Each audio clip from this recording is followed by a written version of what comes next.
The Lord be with you.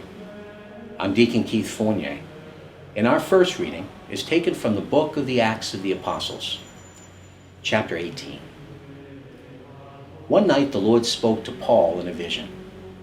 Be fearless, speak out and do not keep silence. I am with you.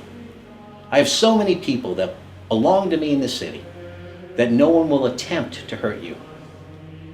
So Paul stayed there, preaching the word of God among them for 18 months. But while Gallio was proconsul of Achaia, the Jews made a concerted attack on Paul and brought him before the tribunal, saying, "We accuse this man of persuading people to worship God in a way that breaks the law." Before Paul could open his mouth, Gallio said to the Jews, "Listen, you Jews, if this were a misdemeanour or a crime, it would be in order for me to listen to your plea. But if it's only quibbles about words and names and about your own law, then you must deal with it yourselves. I have no intention of making legal decisions about these things." Then he began to hustle them out of the court. And at once they all turned on Sosthenes, the synagogue president, and they beat him in front of the tribunal. Gallio refused to take any notice at all. After staying on for some time, Paul took leave of the brothers and sailed for Syria, accompanied by Priscilla and Aquila. At Cenchreae, he had his hair cut off because of a vow that he had made. And our response is taken from Psalm 47.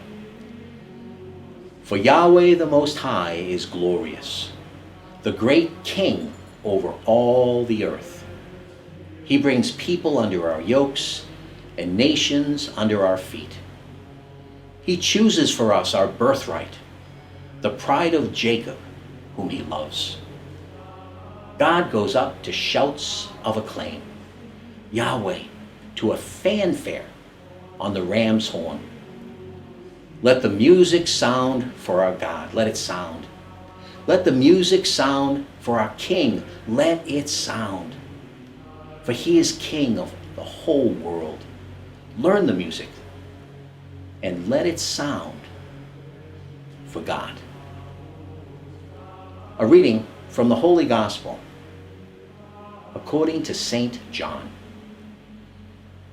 Jesus said, "In all truth I tell you, you will be weeping and wailing, while the world will rejoice.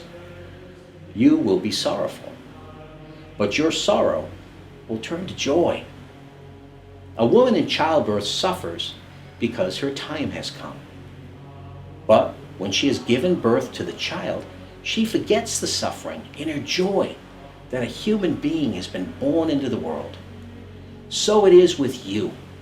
You are sad now, but I shall see you again, and your hearts will be full of joy. And that joy no one shall take from you. When that day comes, you will not ask me any questions. In truth, I tell you, anything you ask from the Father, he will grant in my name." The Gospel of the Lord.